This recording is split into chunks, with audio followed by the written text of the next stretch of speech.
प्रश्न आया है कि राधा रानी की जो उपासना करते हैं, राधा रानी को इष्ट मान करके जो आगे बढ़ते हैं तो वो कहां पर जाते हैं, उनकी अंतिम मंजिल क्या है, ये प्रश्न किया है। राधा रानी की उपासना करने वाले कहां जाते हैं, ये प्रश्न है, आप उसका उत्तर देंगे। श्री राधे। राधा रानी के जो उपासना करते हैं, पहले उनको मैं प्रणाम करता हूँ। उन पे बहुत विशेष कृपा हुई है जो राधा रानी की उपासना करते हैं। राधा रानी सर्वोपरि भाव है, महाभाव स्वरूपा है। अध्यात्म पथ में दो मार्ग हैं, लोके अस्मिन् दो निष्ठा मया पुरा प्रोक्ता मया नघ। तो एक ज्ञान मार्ग है और एक भक्ति मार्ग है। तो भक्ति मार्ग में जो सर्वोपरि स्थिति है, सर्वोच्च स्थिति है, वो है महाभाव की प्राप्ति, यानी राधा रानी की प्राप्ति। वो सखी भाव से उसकी प्राप्ति होती है। तो राधा रानी की जो उपासना करते हैं, उनकी सर्वोपरि स्थिति है सखी भाव प्राप्त करना, या निकुंज वृंदावन धाम की प्राप्ति करना, सर्वोपरि धाम। लेकिन उनको इसमें फिर भी भाव अपेक्षित है, वो किस भाव से उनकी आराधना कर रहे हैं। यदि वो राधा रानी को माँ के रूप में आराधना करेंगे, पूजा करेंगे, तो उनको माता दुर्गा के रूप में प्राप्ति हो सकती है।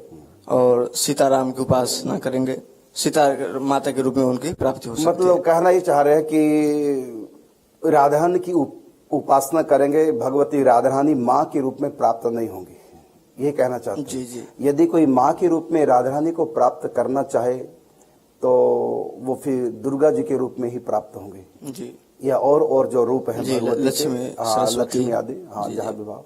तो राधा रानी की प्राप्ति यदि माँ के रूप में नहीं होगी तो फिर किस रूप में? वैसे तो ऐसा भी कहा है कि राधा रानी जगत जननी है, और ऐसा एक पोस्टर भी छपा है गीता प्रेस से, नीचे लिखा हुआ है जगत जननी श्री राधा।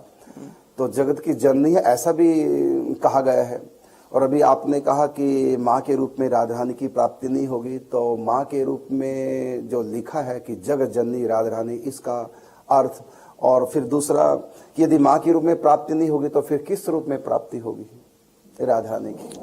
हम क्या माने फिर राधा रानी, क्या संबंध जोड़े राधा रानी का? माँ का नहीं जोड़े तो फिर क्या संबंध जोड़े? राधा रानी से जो संबंध है वो सखियों का संबंध है। जैसे कि निम्बार्क भगवान वेदांत श्लोकी में कहते हैं, अंगे तुवामे वृषभानुजाम मुदा विराजमानम अनुरूप सौगाम सखी सहस्त्रे परिछेविताम। वो जो राधा रानी की जो उपासना है, उनकी जो सेवा है, वो सखी भाव से ही की जाती है वहाँ, क्योंकि वहाँ किसी पुरुष का प्रवेश नहीं है और वहाँ कोई संतान उत्पत्ति ऐसी कोई लीला नहीं है। ये वृंदावन गोलोक में तो ऐसी लीला होती है, जो नंद बाबा होते हैं उनके पुत्र ठाकुर जी। लेकिन निकुंज वृंदावन धाम में न ठाकुर जी कोई माँ है और न श्री जी की कोई माँ है, पिता है। वहाँ केवल सखियों का प्रवेश है और राधा रानी की जो सेवा केवल सखी भाव से की जा सकती है। तो उसमें पुरुष प्रवेश नहीं कर सकते? नहीं कर सकते। यदि पुरुष राधा रानी की प्राप्ति करना चाहेंगे तो कैसे करेंगे? पुरुष भाव नहीं, उसमें सखी भाव से उनको सखी भाव धारण करना पड़ेगा, और वो उनको आत्मस्वरूप से सखी भाव को धारण करके फिर उनकी सेवा कर सकते हैं। तो प्रश्न है आपसे कि राधा रानी की प्राप्ति सखी भाव से, आपने बताया कि अन्य भाव से नहीं होती, क्योंकि निकुंज वृंदावन में सखियों का प्रवेश है और किसी पुरुष का प्रवेश नहीं। पुरुष तो एकमात्र श्री कृष्ण है।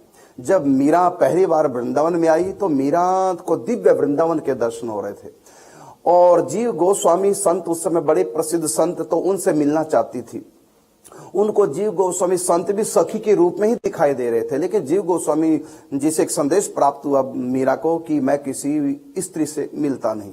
तो उस समय मीरा दिव्य भावों में थी, तो मीरा ने उस समय कहा कि इस दिव्य वृंदावन में तो कोई पुरुष निवास नहीं करता, यहाँ तो सब सखियां ही हैं, स्त्रियां ही हैं, तो पुरुष रूप में तो केवल एकमात्र श्री कृष्ण है। ये कौन सा दूसरा पुरुष इस दिव्य वृंदावन धाम में आ गया जो कहता मैं किसी स्त्री से नहीं मिलता? पुरुष तो यहाँ कोई कृष्ण के सिवा दूसरा नहीं है।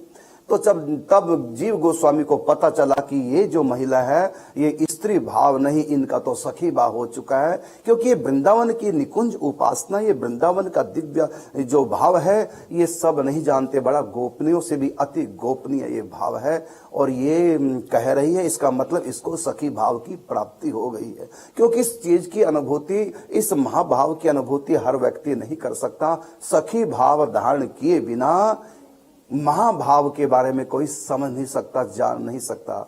तो इसका अर्थ ये हुआ कि मीना जो कहती है कि इस दिव्य वृंदावन धाम में तो कोई पुरुष है ही नहीं, दूसरा श्री कृष्ण के सिवा तो दूसरा पुरुष कहां से आ गया। इसका मतलब इनकी दृष्टि में, इनके भाव में दिव्य वृंदावन प्रकट हो चुका है।